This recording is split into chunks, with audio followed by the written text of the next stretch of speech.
الحمد لله رب العالمين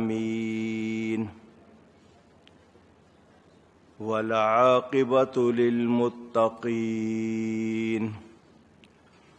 والصلاة والسلام على رسوله سيد المرسلين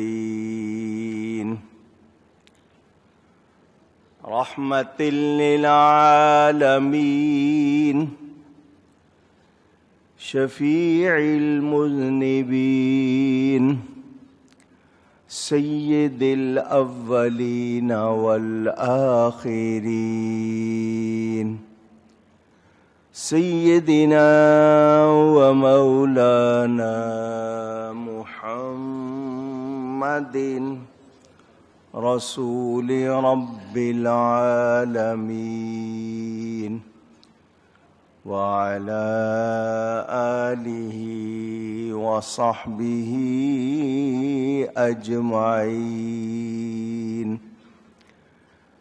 أما بعد فأعوذ بالله من الشيطان الرجيم.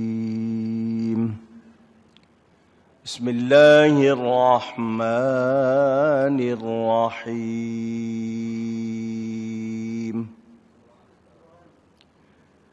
إنك ميت وإنهم ميتون. صدق الله العلی العظیم. محبت کے ساتھ ایک مرتبہ دروشی پڑھ لیجئے.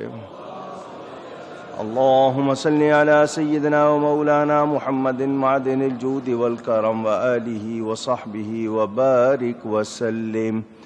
الصلاة والسلام عليك يا رسول الله. الصلاة والسلام عليك يا حبيب الله.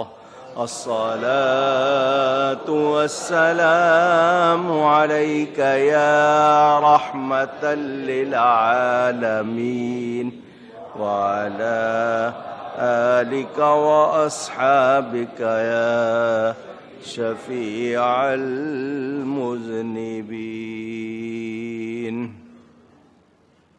حمد و صلاۃ کے بعد قرآن کریم کی سورہ الزمر کی ایک آیت آپ کے سامنے جو 23ویں پارے کی سیکنڈ لاسٹ یعنی آخری سے پہلی آیت آپ کے سامنے تلاوت کی ہے. مختصر وقت ہے مگر ایک مسئلہ بیان کرنا ہے. اللہ تعالی مجھے توفیق دے کہ میں حق بیان کروں اور اللہ ہم سب کو توفیق دے کہ ہم حق کو مانیں، اس کو قبول کریں اور اس پر عمل کریں. جمعۃ الوداع ماہ رمضان کا ممکنہ، کیونکہ اگر اگلا 29 تاریخ کو آنا ہوتا تو پھر وہ جمعۃ الوداع ہوتا، تو وہ 30 کو ہے کہ شاید مل جائے. اس کو جمعۃ الوداع اصطلاح میں لوگ کہنے لگ گئے کہ یہ ماہ رمضان کے رخصت ہونے کا اشارہ اور یوم انعام کے آنے کا اشارہ. غم ہے کہ ماہ رمضان جا رہا ہے، خوشی ہے کہ ماہ یوم انعام آ رہا، جس کو آپ عید کہتے ہیں. وہ یوم انعام جو انعام کا اپنے آپ کو لائق بنا لے، اس کی عید اللہ ہم سب کو عید عطا فرمائے. اس ماہ رمضان میں آپ جو لوگ یہاں آتے ہیں برسوں سے انہوں نے دیکھا ہے میں جمعۃ الوداع میں یوم تجدید مناتا ہوں. نبی پاک سے عشق کے وعدے کو دہراتے ہیں، تازہ کرتے ہیں، ان کے دین کی پابندی کا عہد کرتے ہیں. اپنے آپ کو پھر تیار کرتے ہیں کہ کچھ بھی ہو جائے نبی کا دامن نہیں چھوڑیں گے انشاءاللہ۔ میرا موضوع آج حیات النبی ہے۔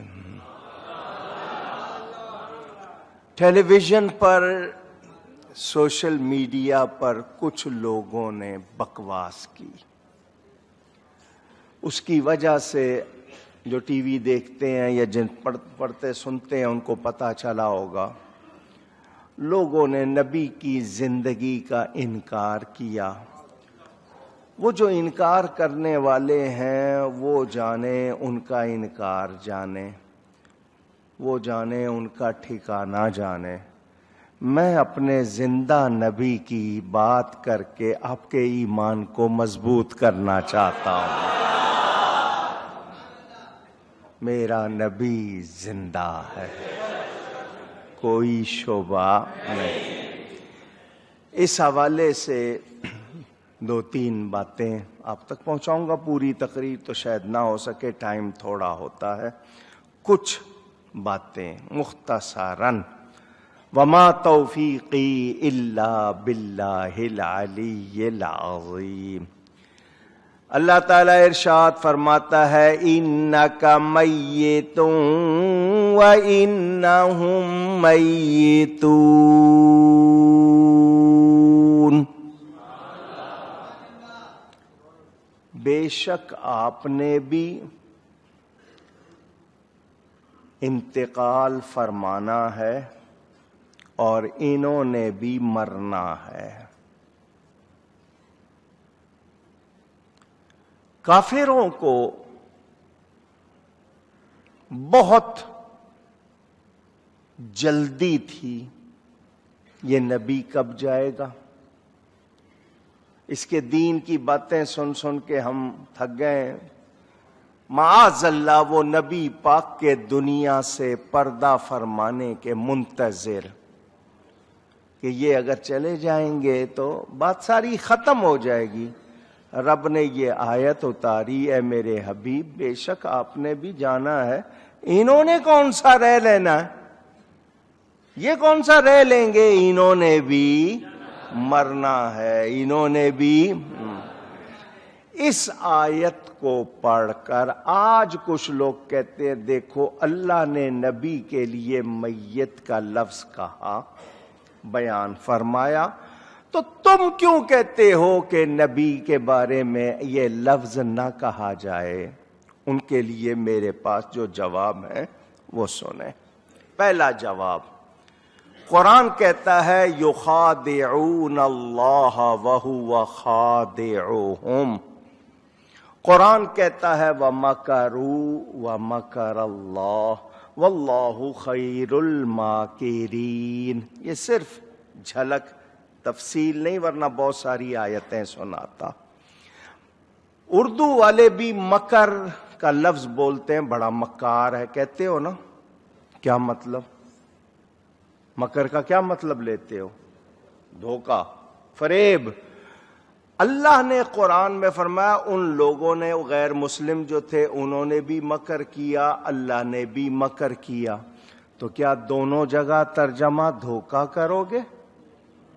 پوچھ رہا ہوں کہ ان کافروں نے بھی مکر کیا، اللہ نے بھی مکر کیا۔ اگر مکر کا معنی دھوکہ کرنا ہے تو پھر کیا دونوں کے لیے ایک ہی لفظ کہیں گے؟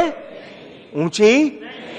اللہ کے لیے جب بات ہوگی تو پھر اس کی شان کو دیکھتے ہوئے بات کرنی ہے۔ لفظ ایک ہے، لفظ خدا دھوکے کو کہتے ہیں، داؤ کو کہتے ہیں۔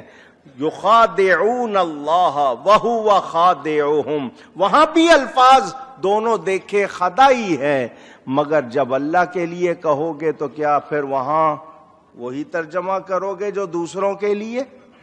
اونچی؟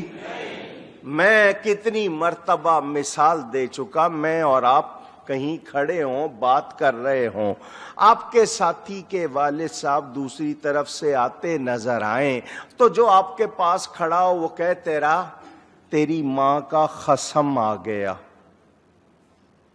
قسم شوہر کو کہتے ہیں، تیری ماں کا شوہر آ گیا، بات وہ غلط کر رہا ہے اونچی، لیکن جس طرح کہہ رہا ہے وہ پسندیدہ، وہ یہی بات یوں کہہ دیتا تمہارے والد صاحب تشریف لا رہے ہیں، بات وہی تھی مگر انداز۔